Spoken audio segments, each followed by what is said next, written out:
बिस्मिल्लाहिर्रहमानिर्रहीम। अस्सलाम वालेकुम। आज का जो हमारा टॉपिक है वो स्केलर और वेक्टर से कंटिन्यू है, बल्कि वेक्टर से कंटिन्यू है कि वेक्टर क्वांटिटीज़ को हम कैसे रिप्रेजेंट करते हैं, या जिसे हम कहते हैं graphical representation of A vector. किसी भी वेक्टर क्वांटिटी को, कोई भी वेक्टर क्वांटिटी हो, उससे हमने ग्राफिकली रिप्रेजेंट करना है। ठीक है, ग्राफिकल मतलब हमने ड्रॉ करना है उसे। ठीक है, या उसकी शक्ल बनानी है, हमने शक्ल बनानी है। ठीक है, तो तब वो ग्राफिकली होगा। और रिप्रेजेंट करना है, ठीक है, इजहार करना है हमें बनाकर। के किस चीज़ को बनाकर इजहार करना है? किसी भी वेक्टर को। तो आइए लेक्चर शुरू करते हैं। Graphical representation of A vector. Definition इसकी क्या है दरअसल, या इसको हम कैसे समझेंगे कि a vector quantity is represented. कोई भी वेक्टर क्वांटिटी हो, उसे हम किस तरह रिप्रेजेंट करते हैं? ग्राफिकली। ठीक है, करते हैं ग्राफिकली। फिर किस तरह से? By a straight line.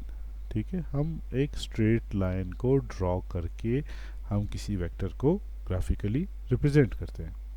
ठीक है, यहाँ पर ये आपके पास स्ट्रेट लाइन ड्रॉ हो गई। तो ये एक स्ट्रेट लाइन जो है वेक्टर को जाहिर करती है, लेकिन इस स्ट्रेट लाइन में कुछ और मज़ीद बातें हैं। क्या हैं वो?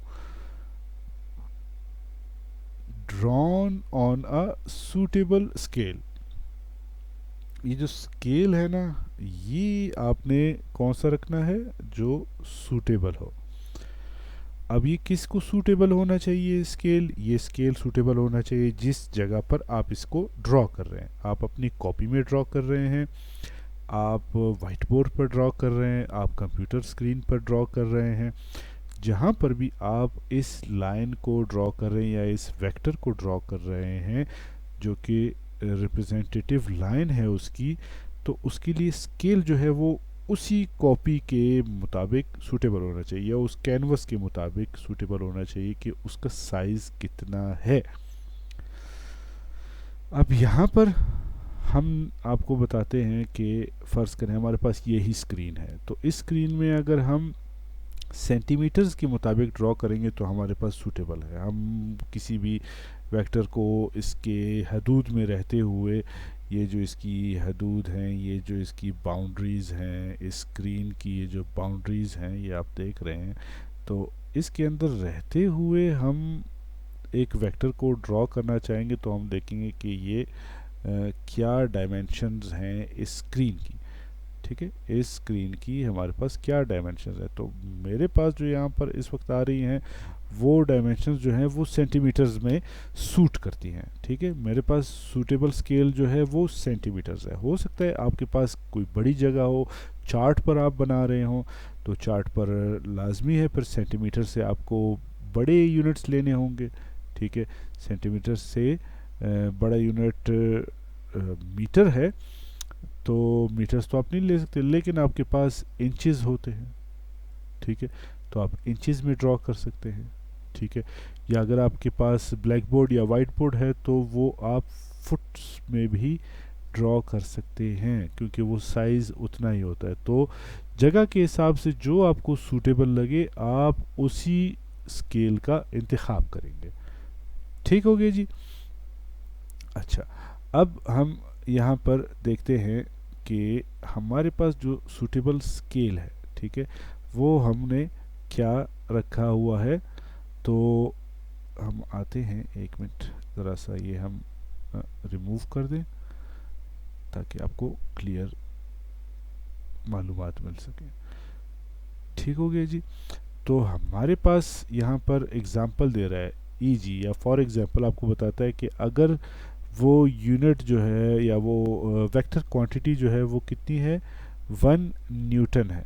ठीक है, तो इस स्क्रीन के मुताबिक हम फिर उसके लिए जो लाइन ड्रॉ करेंगे वो 1 सेंटीमीटर होगी। लेकिन अगर वो वेक्टर क्वांटिटी 5 न्यूटन है तो फिर उसको हम सेंटीमीटर्स में ही रख रहे हैं। आप देखें हमने इसको सेंटीमीटर्स में ही रखा है, लेकिन वो फिर सेंटीमीटर्स की जो लंबाई है वो ज़्यादा हो गई, उसके साथ साथ स्केल के मुताबिक हम बढ़ाते जाएंगे। ठीक है, अच्छा जी। तो यहाँ पर हमारे पास 1 सेंटीमीटर की लाइन इतनी होती है, और अगर हम 5 सेंटीमीटर की लाइन देखना चाहते हैं तो 5 सेंटीमीटर की लाइन भी आपके पास आ गई। तो ये देखें इससे बड़ी होगी तो फिर लाजमी बात है इस जगह पर वो सूट नहीं करती, तो सूटेबल स्केल आपने रखना है। ठीक है, vector is quantity is represented graphically by a straight line drawn on a suitable scale. एक और बात भी इसमें है, with an arrow at its one end. ठीक है, अब काम की बात आती है, एरो की बात आ जाती है। आपने लाइन तो ड्रॉ कर ली, स्ट्रेट लाइन तो आपने ये ड्रॉ कर ली। ठीक है, हम आपको बताते हैं, ये आपने एक स्ट्रेट लाइन ड्रॉ कर ली, लेकिन ये स्ट्रेट लाइन वेक्टर को तो पूरी तरह से तभी जाहिर करेगी जब वेक्टर में डायरेक्शन का पता होगा। तो डायरेक्शन हमें कहाँ से पता चलेगी? जब हम इस पर एक एरो लगाएंगे। जब इस स्ट्रेट लाइन पर एक एरो लगेगा तब ये हमें वेक्टर को रिप्रेजेंट करने के काबिल हो जाएगा। ठीक हो गया, जैसे कि यहाँ पर ये आपके पास वो 5 सेंटीमीटर की लाइन है और उस पर ये एरो बना हुआ है और ये उसकी डायरेक्शन बताएगा। अच्छा, मज़ीद आगे पढ़ते हैं। Length of the line represents magnitude. ठीक है, length of the line represent magnitude. Line जितनी लंबी है उससे हमें क्या पता चल रहा होगा? उसका मैग्नीट्यूड पता चलेगा। मिसाल अगर 5 सेंटीमीटर की लाइन थी तो देखिए इसमें क्या है, दो चीज़ें, नंबर है और यूनिट है। तो ये नंबर और यूनिट जो है वो क्या बताते हैं? वो मिलकर क्या बताते हैं? आपको मैग्नीट्यूड बता रहे होते हैं। ठीक है जी, तो ये अगर आपके पास 5 सेंटीमीटर की लाइन थी उससे हमें मैग्नीट्यूड पता चल गया, और ये जो एरो हमने बनाया इससे हमें क्या पता चला? देखिए वेक्टर की जो ख़ास बात होती है डायरेक्शन। ठीक है, तो ये जो एरो हमने बनाया है ये उसकी डायरेक्शन को जाहिर करता है कि ये किस सिमत में है, राइट पे है, लेफ़्ट पे है, नॉर्थ पे है, साउथ पे है, ईस्ट पे है, कहाँ है, किस डिग्री के एंगल पर है, ये सब कुछ एरो से पता चलेगा। दो तरीके होते हैं किसी भी वेक्टर को रिप्रेजेंट करने के, वो दो तरीके सिंपल से हैं। ठीक है, पहला हम ज्योग्राफिकली किसी वेक्टर को रिप्रेजेंट कर सकते हैं। ज्योग्राफिकली हमने क्या देखना होता है कि उसके ज्योग्राफिकल कोऑर्डिनेट्स क्या हैं, उस पर रहते हुए आमतौर पर जो नक्शों को बनाया जाता है, नक्शों पर जो हम वेक्टर्स ड्रॉ करते हैं कि इस शहर से इस शहर तक फासला, इस मुल्क से इस मुल्क तक, या किसी नक्शे पर किसी मकाम से दूसरे मकाम तक फासला है, तो वो नॉर्थ साउथ ही हम ले रहे होते हैं। ठीक है, तो जियोग्राफिकली हम वेक्टर्स को डिफ़ाइन कर सकते हैं। ठीक है, तो जियोग्राफिकली हमारे पास क्या होते हैं? नॉर्थ होता है, ठीक है, जिसे उर्दू में हम कहते हैं शुमाल। फिर आपके पास नीचे की जानिब होता है साउथ होता है, जो कि कंपस में आपने देखा भी होगा ना। ठीक है, नॉर्थ और साउथ होता है। ठीक है, फिर ईस्ट और वेस्ट उसके परपेंडिकुलर होता है। ठीक है, या उसके अमूदी होता है। और नॉर्थ और साउथ की अमूदी क्या है? आपके पास ईस्ट है जिसे मशरिक कहते हैं, जिनमें अगर नक्शे पे देखा जाए तो हम कहते हैं कि ये पाकिस्तान वगैरह, अफ़गानिस्तान, चाइना, इंडिया और ये बांग्लादेश, श्रीलंका, ये सारे ईस्ट में आते हैं। और फिर आता है वेस्ट, जिसे हम मगरिब कहते हैं, जो कि यूरोप की जानिब चले जाएं या अमेरिका की जानिब, कनाडा की जानिब चले जाएं तो वो वेस्ट की पे होता है। तो ये पहला तरीका है, जोग्राफिकली हम किसी भी वेक्टर को रिप्रेजेंट कर सकते हैं। और कैसे करेंगे अब ये आपको ये बताएंगे आगे। और दूसरा जो तरीका है, ठीक है, किसी भी वेक्टर को रिप्रेजेंट करने का, वेक्टर को रिप्रेजेंट करने का जो दूसरा तरीका है वो भी तो ग्राफिकली है, बना के, तो वो जोग्राफिकली भी हमने बना के बताना होता है, लेकिन यहाँ पर एंगल्स होंगे। ठीक है, ये दरअसल कहते हैं ये कोऑर्डिनेट्स हैं, ठीक है, इनको क्या कहते हैं, ये कोऑर्डिनेट्स होते हैं, ठीक है। इस तरीके से भी हम किसी वेक्टर को डिफाइन कर सकते हैं कि x के साथ क्या एंगल है और y एक्सिस के साथ क्या एंगल इसका होता है, ठीक है। इसमें भी दो परपेंडिकुलर लाइंस होती हैं, ठीक है। एक जो ये अमूदी लाइन है, ठीक है, या इसको अमूदी महवर भी कहते हैं, ठीक है, या इसको अंग्रेजी में वर्टिकल कहते हैं, या ज्योमेट्री में इसको कहते हैं वाई एक्सिस, ठीक है। ये इस सिमत में होते हैं, ये इस सिमत में या इस सिमत में जा रही होती है एक लाइन, और दूसरी लाइन इसको हम कहते हैं उफ़की महवर, एक्स एक्सिस, या आप इसको हॉरिजॉन्टल भी कहते हैं, ठीक है। तो ये कोऑर्डिनेट्स होते हैं हमारे पास, और ये जो दो कोऑर्डिनेट्स होते हैं वाई एक्सिस और एक्स एक्सिस, ये एक दूसरे के क्या होते हैं, परपेंडिकुलर होते हैं, ठीक है, या एक दूसरे के ये अमूदी होते हैं, यानी एक दूसरे के साथ ये 90 डिग्री का जाविया बना रहे होते हैं। ये वाई एक्सिस और ये एक्स एक्सिस एक दूसरे के साथ 90 डिग्री का जाविया बना रहे होते हैं, और इसमें ये जिस मकाम पर एक दूसरे को कट करते हैं, ठीक है, ये जो रेड में आपके पास आ रहा है ये वाला मकाम, इसको हम क्या कहते हैं, इसे हम कहते हैं ओरिजिन ऑफ एक्सिस, ठीक है। यानी ये जो दो एक्स और वाई एक्सिस होते हैं इनका ओरिजिन है या इनका इब्तिदाई मकाम है, ठीक है।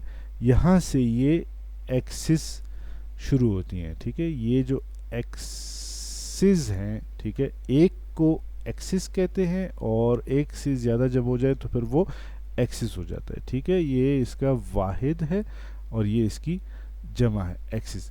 तो ये है आपके पास इब्तिदाई मकाम, ओरिजिन ऑफ एक्सिस, ठीक है, जो कि यहाँ पर आपके पास ये रेड में बना हुआ है जहाँ पर ये दोनों लाइनें एक दूसरे को कट करती हैं, ठीक हो गया। आगे बढ़ते हैं, आपके एक मिसाल या प्रॉब्लम पेश करते हैं और फिर उसको समझते हैं। आपको बताया जा रहा है कि ड्रॉ करें, क्या ड्रॉ करना है आपने, द रिप्रेजेंटेटिव लाइन, ठीक है, जो वो लाइन बनानी ड्रॉ करनी है जो कि रिप्रेजेंट करेगी, किसको रिप्रेजेंट कर रही है, ठीक है, ऑफ डिस्प्लेसमेंट, ठीक है। आपको पहले भी बता चुके हैं कि डिस्प्लेसमेंट एक वेक्टर है, ठीक है, वेक्टर क्वांटिटी है। तो एक लाइन बनानी है जिससे हम डिस्प्लेसमेंट को जाहिर करेंगे, लेकिन यहाँ पर आपको तफसील से बता रहा है, ठीक है। कहता है हुज मैग्नीट्यूड इज 80 किलोमीटर्स, ठीक है। मैग्नीट्यूड आपको बता रहा है कि 80 किलोमीटर है, एंड और इट मेक्स एन एंगल, ये एक एंगल भी बना रहा है, ये एक जाविया बना रहा है, ठीक है। वो जाविया कितना है, 45 डिग्री का जाविया बना रहा है, किसके साथ बना रहा है, एक्स एक्सिस के साथ बना रहा है, ठीक है। तो हल करते हैं सोल्यूशन, ठीक है, इसका सोल्यूशन देखने। तो क्या करना है हमने, क्योंकि यहाँ पर जो है नॉर्थ साउथ की बात नहीं हो रही, यहाँ पर एक्स एक्सिस की बात हो रही है, तो हमने क्या करना होगा, ड्रॉ करना होगा two mutually perpendicular lines, mutually यानी कि बाहमी तौर पर, परपेंडिकुलर जो कि एक दूसरे के, बाहमी यानी एक दूसरे की अमूदी दो लाइनें हमने ड्रॉ करनी है। जैसे यहाँ पर हमने ये ड्रॉ कर ली, ये एक लाइन है, ठीक है, और इसकी जो अमूदी लाइन है 90 डिग्री पर है, ये दूसरी लाइन है, ठीक हो गया। ये दो लाइनें हमने इस तरह से ड्रॉ करनी, ये पहला स्टेप है। इसके बाद हमने उसके वो पॉइंट को नाम देना है, क्या नाम देना है, ओ, ठीक है। दूसरा काम करना है विच इंटरसेक्ट्स, जो कि ये दो लाइनें क्या करती हैं, कता करती हैं एक दूसरे को, काटती हैं एक दूसरे को एट पॉइंट ओ, ठीक है। यहाँ पर आप देख सकते हैं ये पॉइंट ओ है, हमने इसको दिया हुआ है, ये वाला पॉइंट ओ है, तो यहाँ पर ये एक दूसरे को कट कर रही हैं, ये निशानदेही कर, इनको लेबल करना है इन लाइनों को, ठीक है। जो हॉरिजॉन्टल लाइन थी, ठीक है, उसको हमने क्या नाम दे दिया, एक्स एक्सिस, जो कि होता है उफ़क़ी महवर। और जो वर्टिकल लाइन थी जो कि आपका कहलाता है अमूदी महवर, ठीक है, वो आपके पास हो गई वाई एक्सिस। ये हमने लेबलिंग कर लेनी है, लाइनें बना लेनी है, ओ पॉइंट का बता देना है, फिर उसके बाद बताना है कि एक्स है और ये वाई है।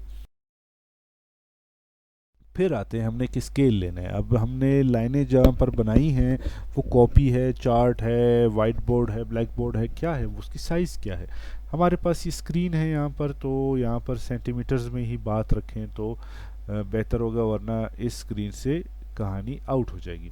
तो हमारे पास शुरू में वो बताया था उसने, अगर आपको याद हो, वो कह रहा था 80 किलोमीटर डिस्प्लेसमेंट है और एक्स एक्सिस के साथ 45 डिग्री का वो एंगल बना रहा है, ठीक है। तो मैग्नीट्यूड आपको बताई थी, ठीक है, और डायरेक्शन आपको बताई थी। तो मैग्नीट्यूड 80 किलोमीटर को हमने एक लाइन से रिप्रेजेंट करना है। वो लाइन कितनी लंबी होनी चाहिए वो हम स्केल से बता लेंगे आपको।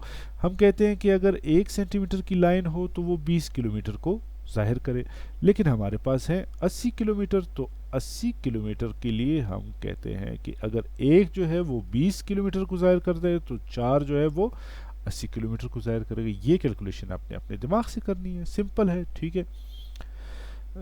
तो सूटेबल स्केल ये आपने सेलेक्ट करना है, सेलेक्ट अ सूटेबल स्केल, ठीक है, सेलेक्ट सूटेबल स्केल आपने कर लिया। तो यानी कि आपने जो 80 किलोमीटर को जाहिर करने के लिए जो लाइन की लंबाई रखनी है वो कितनी रखनी है, 1 2 3 4, ठीक है, ये आपने लाइन की लंबाई इतनी रखनी है। ठीक हो गया जी। तो डी की मदद हम लेंगे। हमें पता चल गया कि 4 सेंटीमीटर की लाइन लगानी है जो कि 80 किलोमीटर को रिप्रेजेंट करेगी, और जो 45 डिग्री का जो एंगल है एक्स एक्सिस के साथ, उसके लिए हमने डी का इस्तेमाल करना है, प्रोटेक्टर हमने इस्तेमाल करना है, ठीक है। उर्दू में हम इसको डी कहते हैं, वैसे ये क्या है, प्रोटेक्टर कहलाता है।